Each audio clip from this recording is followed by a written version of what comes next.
Buenas tardes, profesor David. El día de hoy mi grupo, conformado por Juan Morales, Jocelyn Panata, Elizabeth Pazmiño y mi persona, Isael Olivo, le vamos a presentar un poco de lo que viene siendo las normas APA en su séptima edición. Para empezar, vamos a definir brevemente lo que son las normas APA. Estas son un conjunto de reglas las cuales nos ayudan a citar trabajos de otras personas en nuestros ensayos académicos, lo cual nos evita plagio y logramos una uniformidad en nuestro trabajo. Estilos para la escritura de números. Las normas APA, ampliamente utilizadas en trabajos científicos y académicos, ofrecen pautas específicas para la presentación de números. Estas reglas buscan asegurar la claridad, consistencia y profesionalismo en la escritura. Según APA, algunos números deben escribirse en palabras y otros en cifras, dependiendo del contexto en el que se use. Por ejemplo, medidas, estadísticas, cantidades generales, etc. Aplicar correctamente estas normas permite una comunicación más clara y ordenada en los textos académicos. Escritura de mayúsculas y minúsculas. El uso correcto de mayúsculas y minúsculas es esencial para mantener la coherencia y el estilo formal en los textos académicos según las normas APA. Estas reglas ayudan a diferenciar títulos, subtítulos, referencias y otros elementos, mejorando así la organización del contenido y facilitando la lectura. En general, APA emplea el estilo sentence case, donde solo la primera palabra y los nombres propios van en mayúscula, salvo en títulos de revistas o publicaciones donde se usa title case. Tablas y figuras. Las tablas y figuras son herramientas visuales claves para presentar datos de manera clara y concisa en trabajos académicos. Según las normas APA, deben utilizarse inicialmente cuando ayudan a complementar o simplificar la información escrita. Cada tabla o figura debe estar numerada de forma consecutiva, teniendo un título claro y una nota explicativa si es necesario. Además, debe ser mencionado en el texto antes de ser presentadas, y su formato debe seguir los lineamientos específicos de APA para asegurar claridad y coherencia visual. Citas con varios autores. Estas citas se utilizan cuando la información que queremos colocar proviene de dos o más autores. La cita con dos autores se va a colocar el apellido de ambos y el año de publicación. Para el ejemplo hemos utilizado el libro del Gran Diseño de Stephen Hawking y Leonard Bloodinow. Para la cita narrativa colocaremos el apellido, que en este caso sería Hawking y Lodinow, y el año de publicación entre paréntesis, y acompañándolo de una frase como argumentan que, mencionan, se refieren, o este tipo de frases. También tenemos la cita parentética. En esta colocaremos entre paréntesis los apellidos de ambos autores y el año de publicación. En cuanto a la cita con tres o más autores, solamente se colocará el apellido de la primera persona.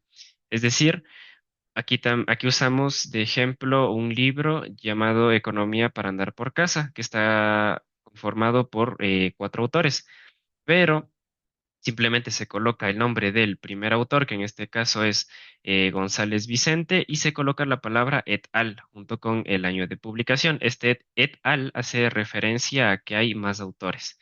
De igual manera, con frases como mencionan que o argumentan que, y para la parentética, entre paréntesis, los apellidos, acompañado de et al y el número de publicación. Vamos con citas con múltiples fuentes. Estas se utilizan dentro de un texto cuando se agrupan diferentes ideas que van a respaldar, pues, la idea o la afirmación. Se utiliza cuando queremos colocar una idea en la cual varios autores coinciden. Los ejemplos para citar serían los siguientes. Por ejemplo, aquí podemos ver el apellido Guzmán, el año de publicación.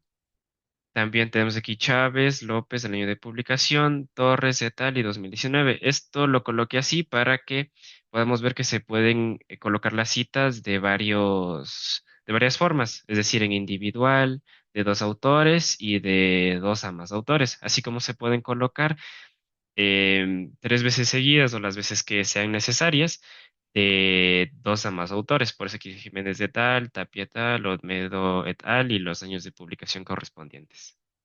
Referencias con información incompleta. Aunque lo ideal sería tener toda la información antes de citar, hay algunos casos en los que nos falta algún elemento para poder citar, como por ejemplo, la falta de autor. En esto nosotros lo que vamos a hacer es poner el título en lugar del autor, luego proseguimos con la fecha y la fuente. El segundo es la falta de fecha. En este caso ponemos el apellido del autor y en fecha vamos a poner SF, que significa sin fecha. Proseguimos con el título y la fuente. El tercero es falta de autor y fecha. En este caso lo que vamos a hacer es poner el título como autor. En fecha vamos a poner SF, que es sin fecha, y proseguimos con la fuente. El cuarto es la falta de título. En este caso vamos a seguir el patrón vamos a poner el autor, la fecha y en lugar de título vamos a poner una descripción entre corchetes. El quinto es falta de fecha y título. En este caso vamos a poner el apellido del autor, las iniciales SF, que significa sin fecha, y vamos a describir el documento como lo hemos dicho anteriormente entre corchetes. Y luego proporcionamos la fuente. El último son los autores anónimos. Lo más adecuado es que no se le ponga como nombre el anónimo, sino que solamente si es que el documento en sí está firmado con el nombre de anónimo, le vamos a poner como apellido al autor anónimo. Y por último sería los que no tienen fuente. En este caso es recomendable mejor no citar. Referencias con respecto al autor. Las referencias a un autor en una bibliografía son entradas que contienen la información necesaria para localizar e identificar la obra citada. Estos se tienen que organizar alfabéticamente por el apellido del autor. Cada entrada en una bibliografía tiene que contener 4 elementos básicos, los cuales son el apellido del autor, primer y segundo nombre si lo tiene, la fecha, el título de la obra y la fuente de su recuperación. Mi nombre es Juan Morales y el día de hoy le voy a hablar sobre las referencias con respecto a la fecha. En las normas APA séptima edición, la fecha en la cita dentro de los textos y en las referencias bibliográficas se presenta de manera específica. En las referencias se incluye el año de publicación junto con otros detalles como el título, el autor, la revista o la editorial. Como se puede observar en la imagen, observamos la información del autor, la información del título, la información de la fecha y la información de la fuente. También hablaré sobre las referencias con respecto a la fuente. En las normas APA séptima edición, la fuente de una referencia bibliográfica indica dónde los lectores pueden encontrar la obra que se citó. Para Facebook se incluye el nombre del autor o el nombre de la página, la fecha de publicación, título y la página en cursiva, la URL o el tipo de publicación que estaba entre corchetes. Para citar obras independientes, tales como libros, informes, se incluye la fuente, el editor, el archivo, el sitio web o cualquier DOI o URL relevante. Y para las obras mayores, tales como artículos de revista, capítulos de libro, la fuente principal es la obra. Podemos observar en la imagen cómo se debería citar correctamente las referencias con respecto a la fuente. Bueno, esa ha sido toda la presentación del grupo F. Muchas gracias por su atención, estimado profesor David Salas. Gracias.